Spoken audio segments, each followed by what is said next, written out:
Ti tokko fara sentu jira. Yeroo Oromoo qulqulluu tokko faan isini. Yeroo qushashummaa keenya bakka qushashummaan. Yeroo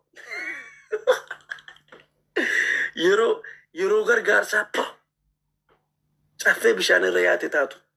Caffee bishaan irra yaate bakka Oromoon rakkatetti, bakka Oromoon gargaarsa barbaadutti, bakka Oromoon rasaasa barbaadutti, bakka Oromoon goota barbaadutti, bakka Oromoon humna barbaadutti, bakka Oromoon diinaa wajjin kokkee wal qabetti.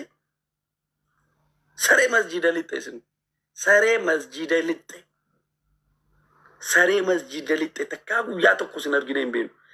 Gaafa balaan qabbanaawee Oromoon roorroo ofirraa deebisee kan miidhame kan hospitaala jiru Oromoonni kaan duugaa cinqamee yaallatee gaafa wanti kun hundi darbe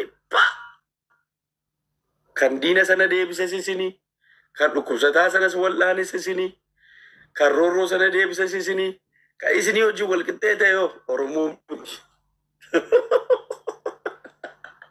irraa bulqitu kalaas bakka waree bakka xiriirii bakka udaanuutti malee bakka namummaatti sin argine hin beeknu.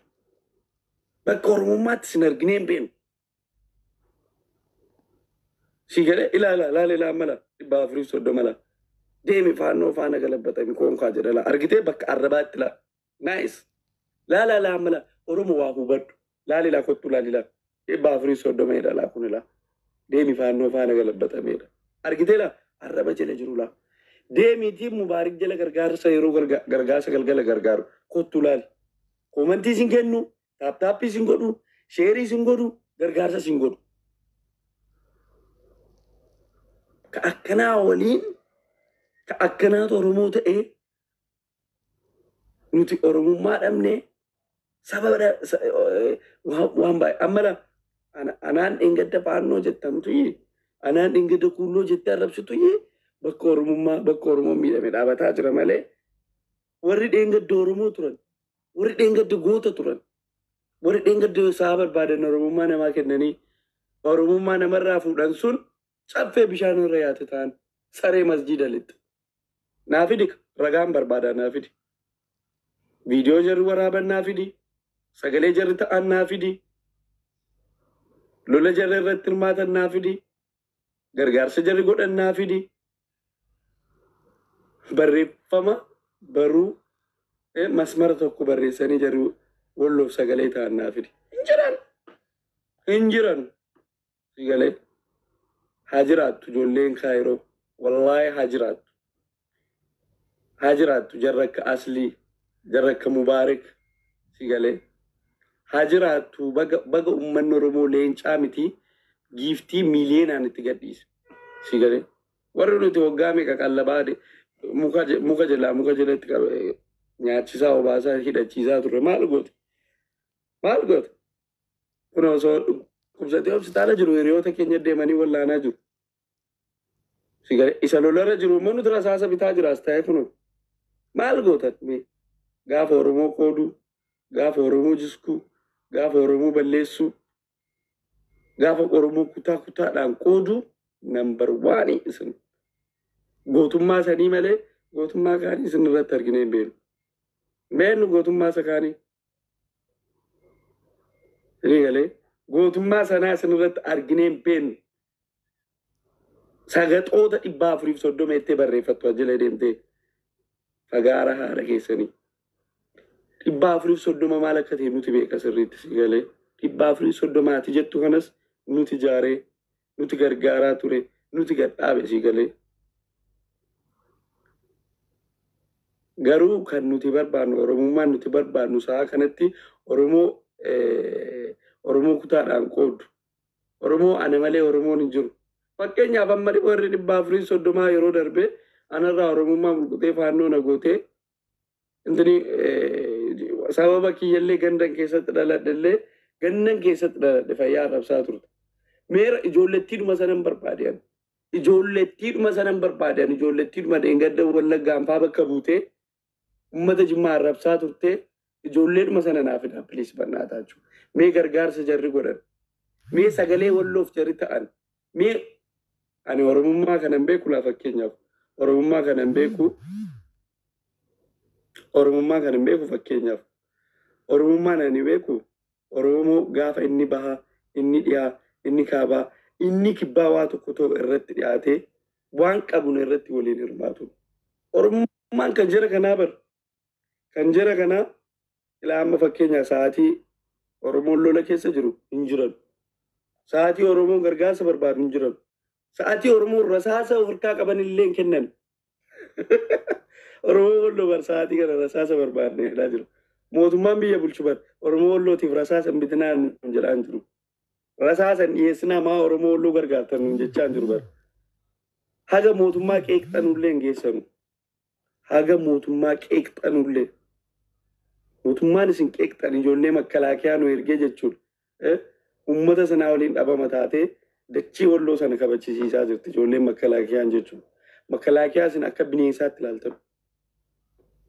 Makkalaakiyaan isin akka bineensaatti ilaaltan kun olaanaa 430 kuulloo karaa bakka kanatti dandeessu. Bakka kanatti hin argamta laa. Galgala immoo mana mubaarik yeroo deemnee gargaarsa goonoo hin argamtu hin jirtu. Barreeffama 430 kana hin agartu laa.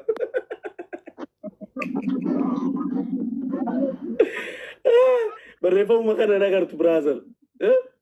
Achitti kana nagartu jechuudha. Sabboontuu Oromoo, sabboontuu Arsii, sabboontuu Jimmaa, sabboontuu Baalee, Oromoo bakka waan akkanaa kana agarte jechuudha.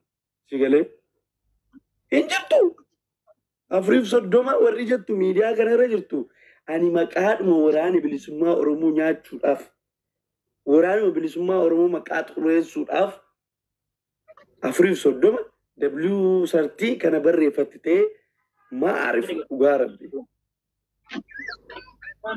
Maaliif maqaasii kana irra deddeebitee haasoftaa taate? Maaf akka ta'e beektaa Raamii maaliif akka ta'e beektaa? Ila gaafa Oromummaa namarraa mulquu, gaafa Oromoo kutaadhaan cicciru, gaafa Oromoo amantaadhaan cicciru nambar waan ijoollee kanatti mul'ata. Eessayyuu deemi Facebook irra deemi gaafa goota Oromoo nyaachuu. Gaafa nama fayyaalessa Oromoo maqaa balleessu Hacaaluudha kaasi jechuudha. Dhalootuma keenya keessa. Kana Hacaaluu jalqaba namni Hacaaluu baasee Hacaaluun mootummaaf bitame jedhee intini jedhaaru warra 430 barreeffatu kan.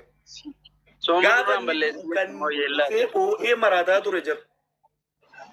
Sigalee bakkuma gaariitti hin jira argee hin beekne kanaafani baru. Fakkeenyaaf nuti samoona kana gargaarsa irra jirra. Wallahi ijoollee deengaddoo fi Oromoo taatee jimmarraa Oromummaa mulqitee ofii Oromoo taatee turte hin argine hin jiran gidduu kana wanti qeeqan hin jiru laa. Waan qeequmsaa irratti malee waan Oromummaa irratti hin argitu. Kanammoo Oromoon beekuu qaba si galee. Dirqama Oromoo beeksisuu qabna.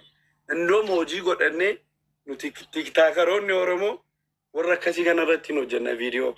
Sababni isaas danqalaamaan waa tokko hin beekne hubachuudha qabdi jara akkanaa kana jechuudha. Si galee.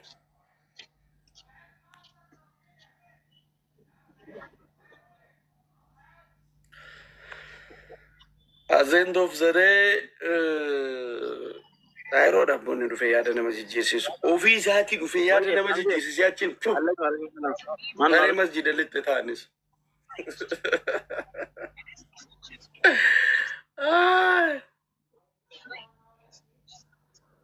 Ishii wallaggaa jettee maqaasii barreeffatte ammallee kaleessa banatte tiktookii. Alaikum salam warahmatullahi wabarakatuh. Nagaa jirtanii akkam? Nagaa alhamdulillah akkam. Maashaallah wallahi namatti tola rabbi sinirraa haa jaalatu keessattuu qeerroo jaalatu. Rabbiin jannat firdoos saawaa faquu waan ati yaadatte kanaan wallahi rabbi si bira haa dhaabatu. Amiin. Taabii godhaa ijoollee harkaan taabiin hin jirtu. Namatti tola wallahi akkanumatti itti fufaa inshaallah. Anis abbaa kiyyaa du'aa akkanaa gootanii daa'immaa kiyyarraa qabee haa dhaabatu baay'ee hawwaa ture namni mootu hamilee abbaa ofiitiin hin hawwine namni hunduu hin beektanii inshaallah afaan rabbiitiin anillee damoosa gaafa fudhadhee birrii Itoophiyaa birrii jaa hin galcha du'aa inaa godha. Sabboontuu kuma jaha Allahu akbar birrii Itoophiyaa jettee rabbiin sirraa haa jaalatu inshaallah du'aayii walitti qabee ustaadotatti kennaa hayyee نبني برا نافي نافي